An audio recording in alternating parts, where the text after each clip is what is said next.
Mike, Marcus has participated in several debates between cold approach and social circle game. Mhm. You have been living in Las Vegas, I think you said a decade now, or maybe Yeah. more. You have, which is kind of seen as the social circle game capital city of the world. What are Yeah. your thoughts on social circle game? I think it's more advanced. I think for most people, starting cold approach makes more sense. It's lower barrier to entry, allows you to make more mistakes and learn from them. So I think both. I think social circle is probably later on more advanced stuff. I think it's important to have your lifestyle, your career down before you attempt it. So I think there's more prereqs, but I think both are valid. I don't think it's one or the other. I think it's you try to incorporate multiple elements. But I do find that a lot of people try to attempt social circle game. If you can't even hold a 5 minute conversation, trying to do social circle game is pointless, right?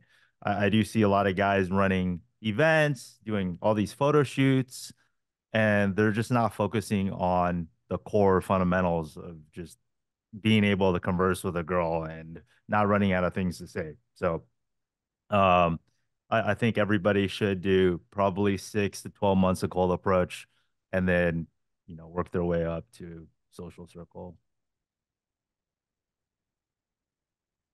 Anyone else? I would agree with that. I agree with what you said. What I would say is, what I've noticed about cold approach and social circle is that in terms of what is more likely to get you the result that you want, I feel like it depends on variables. So RSD Luke, he was the cold approach guy. Sorry, he was the social circle guy. Sorry. And I don't think it's at all a coincidence that he was massively overweight as well. I don't think that's a coincidence at all that the RSD guy, who was the social circle guy, was the one that was the least visually attractive out of all of them. Why is that? Because it's like if you're when you're doing cold approach, yes, there's your personality and all of that stuff. Yes, there is. But effectively, what you're doing is you have a very compressed window of time to make an impression on a woman, and that impression is based on what she sees in front of her and the basic package of which your looks are actually part of it. If you happen to look at least like decent or let's say average or acceptable in her eyes, you're way more likely to get a positive response from cold approach. However, if you don't, you're more likely to not get a positive response. You still can. You approach enough women and you can get results. Of course you can. Or you can have such a magnetic personality. But if you don't actually look good, or even if it's like, let's say me, if I, as a black man, I go and approach some Asian woman on the street, the odds are she's gonna reject me. There are some that will like me, but most will reject me. However, if they got to know me through a social circle, now those Asian women aren't going to initially reject me because, like, oh, all of my friends like him. Oh, I've got to know him. Oh, now I can see that he's actually a good guy. He's decent. Oh, he's respected in my little community, etc. So, in terms of which works and why, that's what I would say. Like the differences are is cold approach is really good if your ultimate look doesn't gel with what the women you're approaching really want to see, because then you can win them over in another way. But if you do look the way they want to see, then cold approach is the king. That's what I'd say. Are we going to get Marcus on a rant here? He has faced Michael No, not a Sartain in these debates yeah, not a big multiple rant. I mean, times. I agree with Mike. It's just common sense. Like if you just think about it, like I think obviously, I think a big issue we face is you're gonna face some coaches that are marketing what they're teaching, right? So if you're exclusively teaching one avenue of game, uh, of course these people are gonna shit on other areas, right? So I look at it from the fact of just like what's gonna work, right? I just sit it from that. So there's some guys that really want to text and really want to sit at home and blah blah. Cool, do your texting thing. I'll coach you on that. But I'm not going to sit here and tell you that cold approach sucks. And if social circle is the thing you want to do, I'll help you with that. But I'm not going to sit here and be like everything else sucks. But yeah, if you are just exclusively coaching one thing, that's what you're going to be saying. You're going to be saying that like, cold approach is a waste of time. It's blah, blah. I mean, we all see we're not fucking Yeah. stupid, okay? We all can just have some common sense here and be like, obviously going out in an environment where you can fuck up over and over again, practice your skills, learn these things is obviously going to be great. Now, you can be a complete fucking loser, okay? You could be someone like me 10 years ago that had no idea what they were doing with women whatsoever. You could, yes, get me to host some parties and I could have hot girls around me. But guess what? I'm going to do absolutely nothing with that. I'm going to talk to them for 2 seconds. They're going to think I'm a loser that is basically buying them drinks and got them a party. And then I'm going to do nothing with it. Now, so yeah, I agree with Mike. You just got to develop some skills first, then get to the advanced part of like trying to manage the social circle. But before that, just learn some game. And what's interesting is because I also live in Vegas, we have some overlaps in terms of clients. There's a lot of cold approach in his program as well. So I just recently had a client who did a one-on-one with me. The whole week was cold approaching.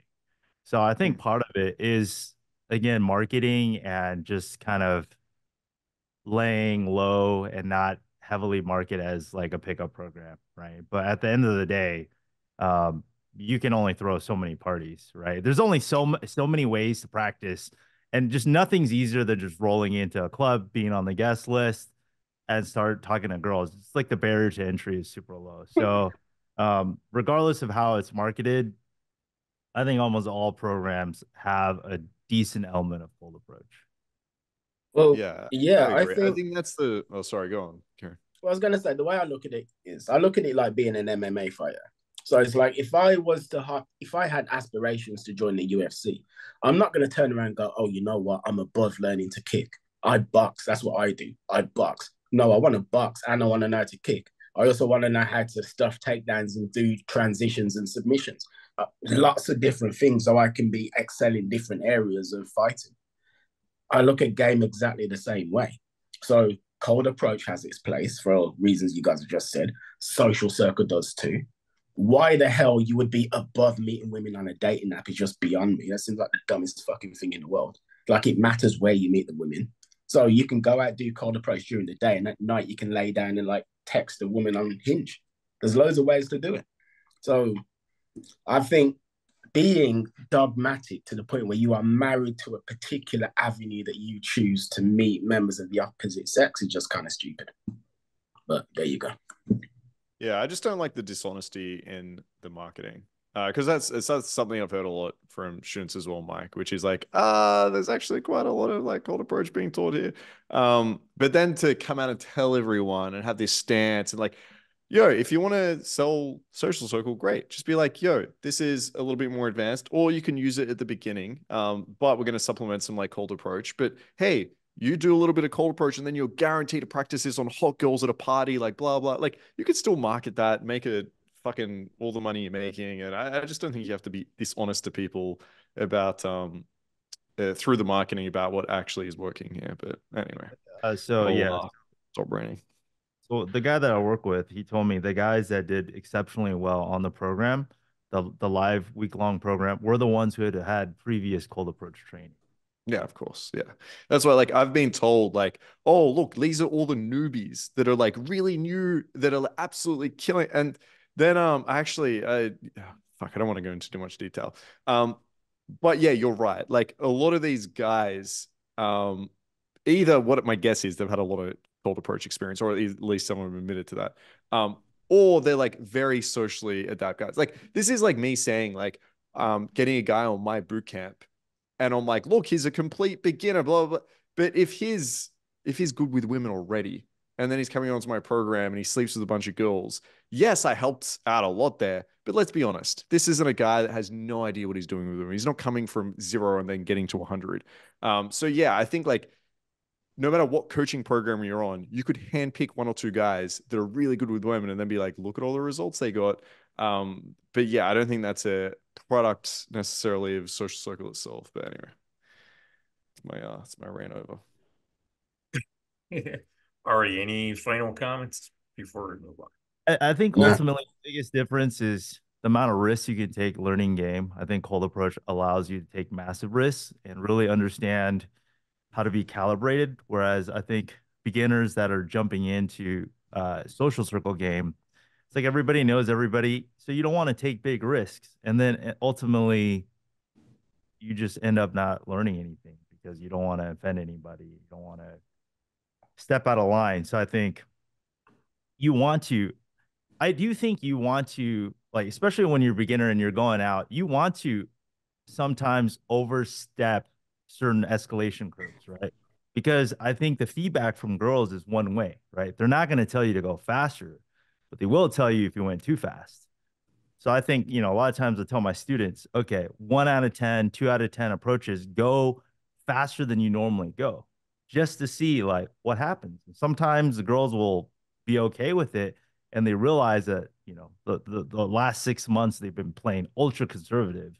And so they get a better sense of how to be more calibrated while still being as efficient as possible. So I think even the rate of learning at the beginning for cold approach is going to be much faster just because you can take and there's less Yeah, repercussions. that's so true. I call this there's students I agree with you, Mike, that sit on fucking dates for hours. Hours. They're on these dates. They go from like bar to bar to bar. And I'm like, dude, have you ever just tried inviting her over after the first drink? Like, have you ever tried that? They're like, no. I'm like, just try that. Right? If it doesn't work, it doesn't work. We can like figure out how fast to move this. And then they'll do it. They'll be like, oh, damn, yeah, the last few girls I took home after one drink and I didn't have to stay fucking 12 hours at the bar or some shit. And it's like, yeah, if you just push it forward, find that line, the learning curve just halves. Like it's the way to go about it. But as Mike said, you can't really do that at a social circle party. You can't over escalate. And then all these girls are like, dude, that guy's a little bit fucking, is he new to talking to girls? Like, what's going on here? Yeah, you just, it's so much risk. So there's something that I learned years ago, which basically corroborates what you guys are saying, which is this.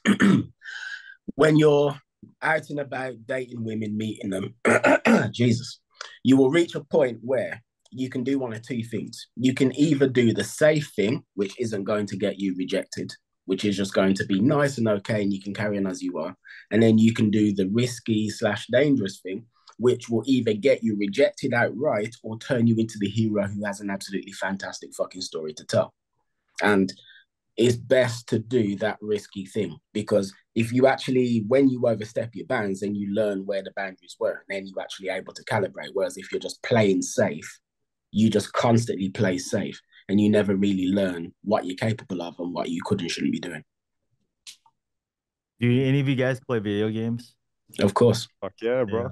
I have this video game analogy. It's kind of like roguelikes. So it's like you die and then you start all over. Some iterations you're trying to optimize for like longevity, and then some you're just trying to get resources to start all over again.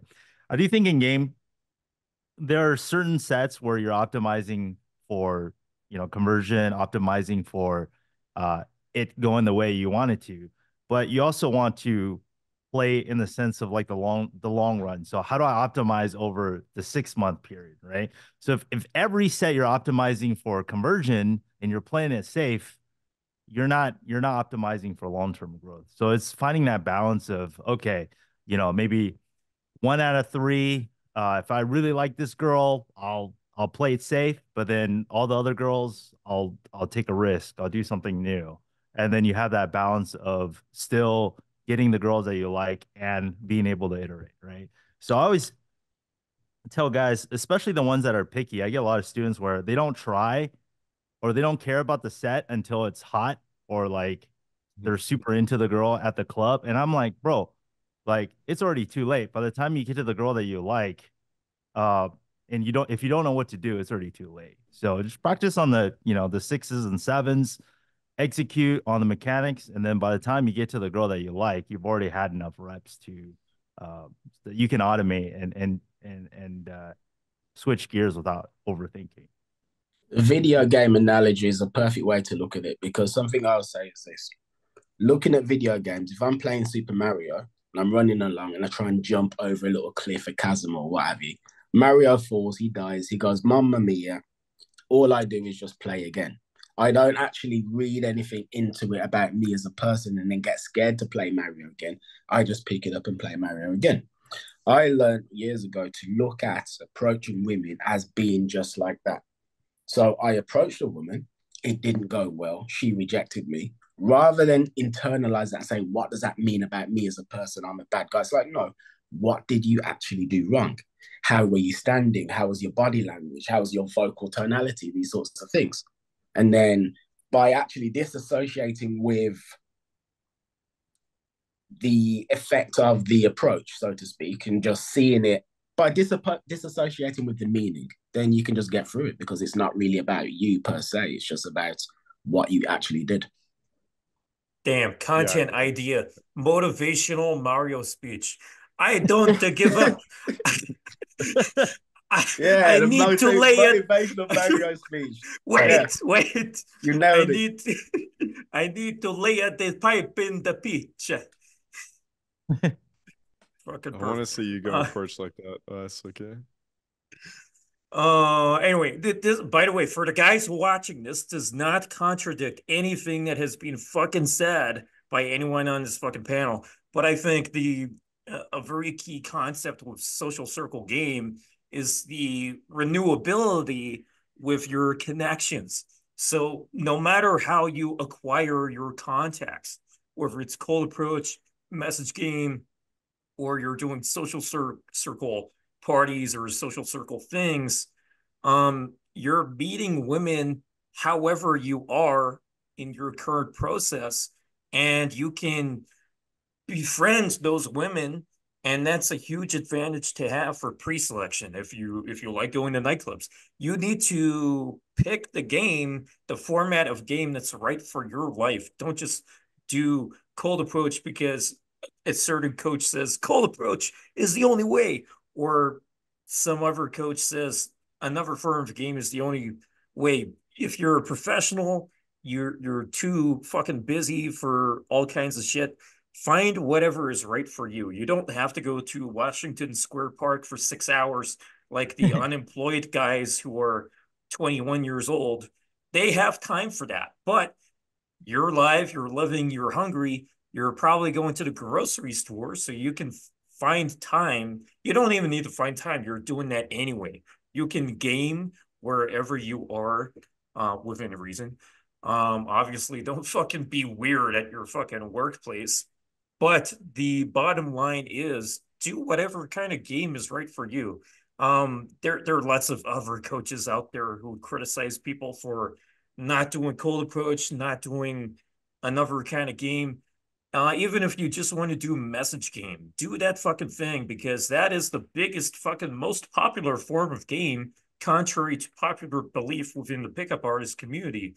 It is the number one way men and women meet each other in a dating context for relationships because of a Stanford study which confirmed this.